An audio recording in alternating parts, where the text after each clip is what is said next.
شبی با خاطرات خود ترا پنهان دعا کردم. خیالم را با آغوشت چو موهایت رها کردم.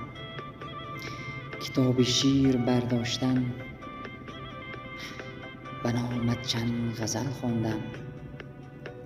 همه آزردگی ها را ز سر در سینه جا کردم. دلم تنگ شد به دیدارت، هوای دیدنت کردم. نبودی خوش مه رویم، به عکست اکتفا کردم. چه دردی داشت هجرانت،